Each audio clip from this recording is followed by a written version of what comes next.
तो गाइस जो फर्स्ट जो क्वेश्चन है वो क्वेश्चन है आपका, इनमें से कौन सी संख्या परिमेय संख्या है। तो गाइस आप लोगों को बताना है कि इनमें से कौन सी संख्या परिमेय संख्या है। तो गाइस इस क्वेश्चन को आपको हल करने की आवश्यकता ही नहीं पड़ेगी, क्योंकि आपको पता होगा कि अपरिमेय संख्या जो है यानी 2/3 जो है अपरिमेय संख्या है। अपरिमेय संख्या है कि नहीं है। तो भैया 2/3 यानी अपरिमेय संख्या का परिभाषा ये होता है कि वह संख्या जो p/q के रूप में रहता है उसे परिमेय संख्या कहते हैं। तो ये अगर ये p/q के रूप में है यानी परिमेय संख्या है, तो ये तो अपरिमेय संख्या नहीं होगा। अगर आप √16 को आप अगर बाहर निकालते हो तो ये 4 हो जाएगा, ये भी परिमेय संख्या है या परिमेय संख्या नहीं होगा। और 13 भी है परिमेय संख्या, परिमेय संख्या नहीं होगा। तो यह आप लोगों ने यह एक अफवाह सुनी होगी कि पाई अपरिमेय संख्या है। तो जी हाँ दोस्तों, आपका ये ऑप्शन सही होगा, पाई अपरिमेय संख्या है। और दूसरा जो क्वेश्चन है, दो संख्याओं का योगफल 8 है, यदि उनके योग उनके अंतर का 4 गुना हो तो संख्याएं क्या होगी। यानी दो संख्याओं का योग 8 दिया है, यदि हम मानते हैं कि एक संख्या x तथा दूसरी संख्या y होगी तो उनके योग 8 होंगे तथा उनका अंतर जो होगा 4 गुना होगा, उनके अंतर का 4 गुना होगा। अर्थात x माइनस जो y होगा वो क्या होगा, x माइनस वाई 4 गुना होगा। किसके 4 गुना होगा, बराबर 8 होगा। यानी अंतर के जो 4 गुना होगा वो क्या होगा, 8 गुना होगा।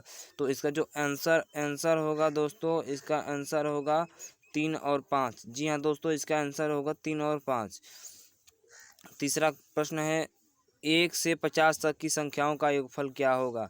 जी हाँ दोस्तों, 1 से 50 तक की संख्याओं का योगफल क्या होगा। तो आप लोगों को पहले ही बताया गया था दोस्तों कि जो 1 से 50 संख्याओं का योगफल का जो फॉर्मूला होता है वो होता है n/n+1/2। तो जी हाँ दोस्तों, इस फॉर्मूले पर अगर आप इसको हल करते हैं तो इसका आंसर होगा 1275। जी हाँ दोस्तों, इसका आंसर आपको 1275 मिलेगा। इस अगर आप फॉर्मूले पर करते हैं n/n+1/2 पे। तो जो चौथा प्रश्न जो आपके सामने है, 18, 27 और 6 यानी 18 जो इसका चौथा प्रश्न है। जी हाँ दोस्तों, तो इस क्वेश्चन का आप लोगों को फार्मूला पता होगा। सभी संख्याओं को जोड़ देते हैं तथा वो संख्या जिसे विभाज्य होती है वही संख्या उससे पूर्णतः विभाज्य हो सकता है। तो इस संख्या का योग आपको पता होना चाहिए। 1 और 8, 9, 2, 11, 11, 6 कितना होगा भाई, बताओ तो जरा।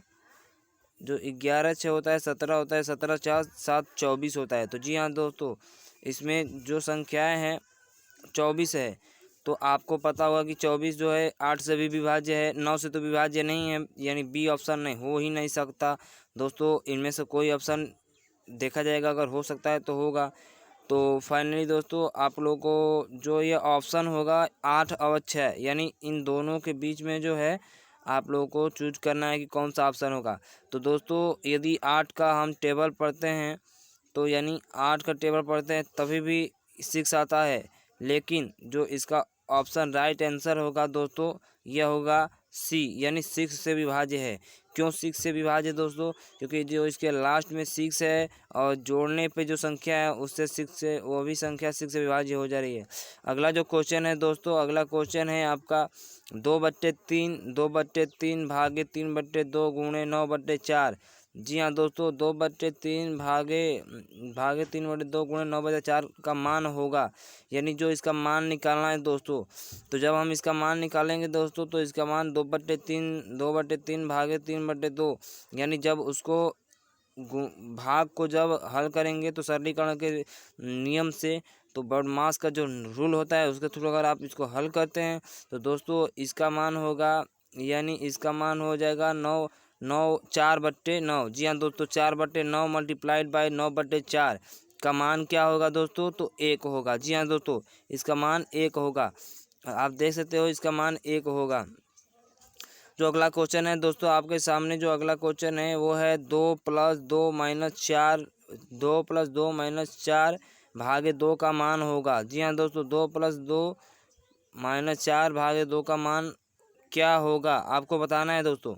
तो आप लोगों ने बर्डमास का रूल पढ़ा होगा कि का को पहले काटिए, ताप पीछे दो भाग, गुणा करो धन जोड़ के, ऋण को 2 घटाए।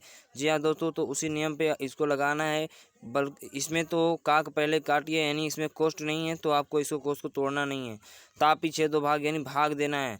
तो जब दोस्तों आप लोग भाग देंगे तो यानी 2/4 जब करेंगे तो 2/4 का मान होगा 2, और 2 में से 2 घटाएंगे तो -0 हो जाएगा, और 2 + 0 = इसका मान जो आंसर होगा दोस्तों वो होगा 2। जी हाँ दोस्तों, इसका आंसर जो होगा वो होगा 2। जो अगला क्वेश्चन है भाई वो है सरलीकरण का रूप है 1/2 × 1/2 भागे 1/2 माइनस 1/2। तो इसका मान दोस्तों आप समझ सकते हैं कि इसका मान कितना होगा। जरा आप लोग कमेंट करके बताइए दोस्तों इसका मान कितना होगा। जी हाँ दोस्तों, इसका मान 0 होगा। जी हाँ दोस्तों, इसका मान 0 होगा। इसका मान 0 इसलिए होगा दोस्तों क्योंकि अगर आप इसको भाग देते 1/2 और 1/2 में भाग देते हैं तो 1 हो जाएगा, और 2 इसका जब आप इसको सब्ट्रैक्ट करेंगे, घटाएंगे, तो इसका मान 0 आ जाएगा। तो इसका आंसर 0 होगा। अगला क्वेश्चन है दोस्तों 8वां क्वेश्चन है, जो है 500/4 भागे 100/12 का मान होगा। जी हाँ दोस्तों, 500/4 भागे 100/12 का मान होगा। तो इसको आपको हल ऐसा करना है, यानी 500/4 भागे 100/12 को जो आप बदलेंगे तो वो गुणे 12/100 हो जाएगा। जी हाँ दोस्तों, 12/100 हो जाएगा। तो 500 गुणे, जी हाँ दोस्तों, जब आप इसे करेंगे 500 गुणे 12/100 यानी 500 गुणे 12/100/4, यानी जब इसे करेंगे तो दोस्तों ये जो 100 है इससे 5 बार में कट जाएगा, और 4 से 3 बार में कट जाएगा, यानी 5 तिहाई 15। जी हाँ दोस्तों, इसका बी आंसर होगा 5 तिहाई 15। अगला जो क्वेश्चन है दोस्तों वो है 9वां क्वेश्चन, जो कि 25/25 प्लस इन ब्रैकेट है, और उसके बाद 25/7 - 2 फिर ब्रैकेट बंद का मान होगा। जी हाँ दोस्तों, तो इसको अगर आप हल करते हैं तो इसका मान होगा 5/6। जी हाँ दोस्तों, इसका मान होगा 5/6। 3 × 9 भागे 3 + 3 का मान कितना होगा। जी हाँ दोस्तों, 3 × 9 भागे 3 + 3 का मान कितना होगा। तो जी हाँ दोस्तों, आपको बता दें कि 3 × 3 यानी 3 × 3 पहले हमने आपको बॉडमास के रूल लगाने के लिए बताया था। तो दोस्तों जो बॉडमास का नियम होगा उसमें यह होगा, 3 अगर सबसे पहले भाग को हटाना है तो इसका अगर भाग देंगे तो ये कट जाएगा 3 बार में। जी हाँ दोस्तों, 3 बार में कट जाएगा, यानी 3 और गुणे 3 ये हो जाएगा 3 × 3 = 9, और 9 + 3 यानी 12। जी हाँ दोस्तों, इसका आंसर होगा 12। आपको एक एक्स्ट्रा क्वेश्चन बताया जा रहा है जो कि 11 नंबर क्वेश्चन है, इस चैप्टर में इस पेज में आ गया है, तो आप लोगों को बताया जाएगा। तो जो इसका अगला क्वेश्चन है दोस्तों वो है 1/2 प्लस 1/2 का 1/2 का मान होगा। जी हाँ दोस्तों, इसमें आप लोगों को बताना चाहते हैं कि इसमें जो का चिन्ह होता है, यानी का जो सिंबल होता है वह गुणा को प्रदर्शित करता है। जी हाँ दोस्तों, गुणा को प्रदर्शित करता है। तो यानी 1/2 प्लस 1/2 गुणे 1/2 करेंगे आप, तो यानी 1/4 प्लस 1/2 का मान होगा 3/4। जी हाँ दोस्तों, इसका आंसर होगा 3/4। तो आज के लिए बस इतना ही दोस्तों। अगर आप चाहते हैं कि इंडियन MR नेवी की जो सिलेबस की चैप्टर्स हैं वो आप तक डेली अपडेट होते रहें, तो दोस्तों हमारे चैनल को सब्सक्राइब करें, और वीडियोस को लाइक करें, शेयर करें, कमेंट करें, और अपना प्यार हम पे बनाए रखें। धन्यवाद।